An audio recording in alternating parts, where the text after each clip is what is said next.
Hello everyone, welcome back to the channel. It's been a while since I've covered a game, and in today's video we will be looking at the game played between Jan Nepomniachtchi and Magnus Carlsen from day one of the Rapid Games in the Grand Chess Tour, held in Côte d'Ivoire. This is an interesting matchup because in classical chess, Nepomniachtchi has a positive record against Carlsen. But if you take all formats into consideration, then Carlsen has the edge. And this is a rapid game, so the odds are definitely much better for Carlsen. Not to mention that he is in red-hot form, winning 3 major tournaments in a row, the Tata Steel Masters, Shamkir Chess, and most recently, Grenke Chess. So without further ado, let's jump into this game. Nepomniachtchi had the white pieces and he opened with e4.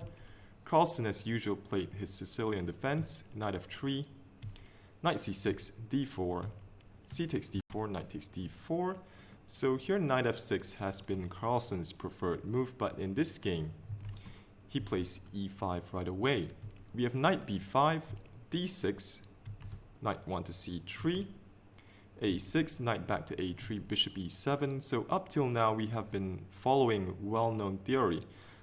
Nepomniachtchi now decides to deviate with the move g3, and g3 is a line which is rarely played. Knight f6 from Carlsen, bishop g2, and this is still very playable for white, although perhaps not as challenging as the main lines. So here white is basically looking to protect his e-pawn and getting ready to occupy the center with his knight. So here b5 from Carlsen, a typical expansion, also threatening the move b4, so knight to d5 was played, and after knight takes d5 we have reached a new position. E takes d5 from Nepomniachtchi, Carlsen retreats with knight b8. Castles from Nepomniachtchi, knight d7, and here's c4 from Nepomniachtchi, and I think this is a good move. So after that's taken, knight takes c4, white would then attempt to use this 2-on-1 majority. So in the game, after c4, Carlsen castled. We have c takes b5, a takes b5. It's possible to just play the move rook e1 in this position, or the move bishop to e3. So I should mention before that knight takes b5 is impossible because of bishop to a6, which would win at least the exchange. Here a4 is impossible because bishop takes b5. So it's possible to just play rook to e1 or bishop to e3, both of which would renew the threat of white going knight takes b5. And personally, I think I would slightly prefer white in this position because of the 2-on-1 majority. However, Nepomniachtchi goes for a very different but interesting approach. He goes knight to c2. So clearly the intention is to occupy the knight on the c6 square. Carlsen begins his kingside play, f5. So Nepomniachtchi goes knight to b4, bishop to f6 from Carlsen, keeping the bishop pair, knight to c6, queen to e8, and now a4, trying to make use of that pawn majority. Carlsen plays knight c5. Once again, this pawn can't be taken because of the pin. And in this position, a5 seems quite attractive, threatening to simply go b4 and get a protected passed pawn. But Nepomniachtchi didn't play this, and I suspect that he was worried about the move e4, which would lessen some of that protection on the knight by the bishop, but more importantly, the move e4 supports knight to d3. And Carlsen has won some impressive games in the Sicilian with that monster knight on d3. So in this position, Nepomniachtchi played the move bishop to e3. So hoping to eliminate that knight, Carlsen played knight takes a4. So queen c2 played, protecting b2, and now threatening to go b3. So b3 is also possible. This enters into a very forcing line, knight c3, queen d2, rook takes a1, knight to e4. This is highly complicated, and it's now a race on both sides of the board. So after something like queen h5, the position is roughly equal and both sides have their chances. So here taking the knight would be a big mistake because that would simply weaken the light squares around white's king. Back to our main position. Queen c2 plate. And now Carlsen goes bishop to d7, simply giving protection to his rook. b3 was played by Nepomniachtchi, and it looks like this knight doesn't have a decent square. If it goes to c5, white can simply capture that with the bishop. So Carlsen continues on with his kingside play. f4. So here bishop d2 was the best move according to the engines. The position is still incredibly complicated. After e4, these are the moves recommended by the engine. So here's knight c5 wouldn't be so good because after rook takes a8, queen takes a8, bishop b4, and after knight b7, queen d3 with a comfortable position for white. So back to bishop d2, e4, unleashing an attack on the rook. And after rook a to e1, these are the moves given by the engine. f3, bishop takes, knight c3 with a super complicated position, with the engines thinking that white is on the better side of equality, but we will not go much into this. In the game, we see the move b takes a4 from Nepomniachtchi. So Carlsen captured the bishop, and Nepomniachtchi played a takes b5, which seems very natural, but in hindsight, maybe he should have played the move f takes e3 to eliminate that dangerous e-pawn.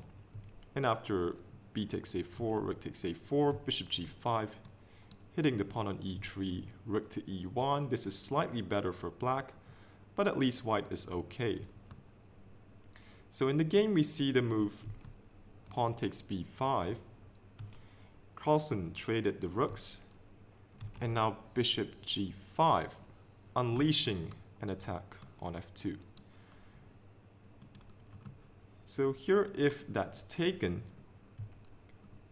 this is very dangerous. Carlsen has options like bringing the rook here, queen coming here, with some ideas of playing rook takes g2, moves like bishop coming to h3, queen to f3. White's pass pawn isn't enough to compensate for black's kingside initiative, and not to mention that black also has a pass pawn of its own. So here f3 would be the best defense according to the engine. Black now has to retreat to stop the move b6. Now the best for white is to go knight takes d8 to prevent bishop b6. And after queen takes d8, queen e2, queen b6, rook to e1, this pawn will soon be eliminated and white should be okay.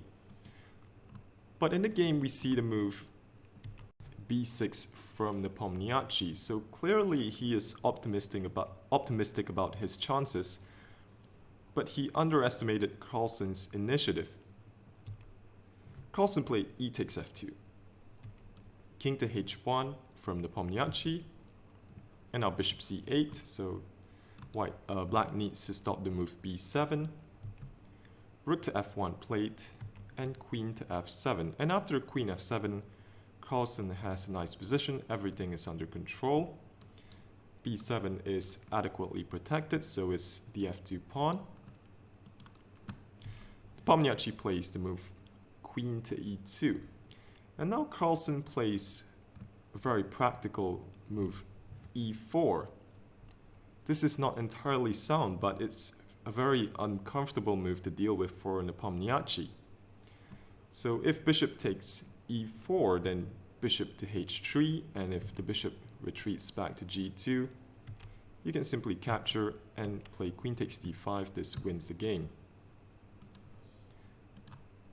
So queen takes e4 is possible, and this is actually okay according to the engines, but one would have to dig really deep and calculate, which is difficult to do, especially in a short, rapid game. After bishop a6, the computer thinks that white is fine after the move queen e6. and this is the line given by the engine. Bishop takes f1, bishop takes f1, king to h8, unpinning as white was threatening to go b7, h4, and suddenly white's king is safe because of the access to the h2 square, and white's pawn seems very dangerous. Something like this could happen. Bishop takes h4, queen takes f7, rook takes, g takes h4, rook b7, and this would most likely result in a draw. But in the game we see the move h4 from Nepomniachtchi, and unfortunately this loses the game. Here a brilliant move from Carlsen. Carlsen goes e3, so just giving up the bishop for two connected passers. Nepomniachtchi played h takes g5. Carlsen played rook to e8, simply protecting the pawn, and black has more than enough compensation. So now black threatens the move bishop a6, and if that's taken, then queen h5 check is going to be decisive. So Nepomniachtchi played king h2. And now another brilliant move from Magnus. Bishop to g4, clearing the way for the pawn. Queen takes g4, e2, and this is now winning for Carlsen. b7 played by Nepomniachtchi. Queen takes b7, rook takes f2, and now Carlsen simply promotes the pawn, and it's just a matter of converting the advantage. So 2 pieces for the queen, definitely not sufficient for Nepomniachtchi. I'll quickly play through the last 12 moves of the game. So here queen f5, queen e3, rook f3.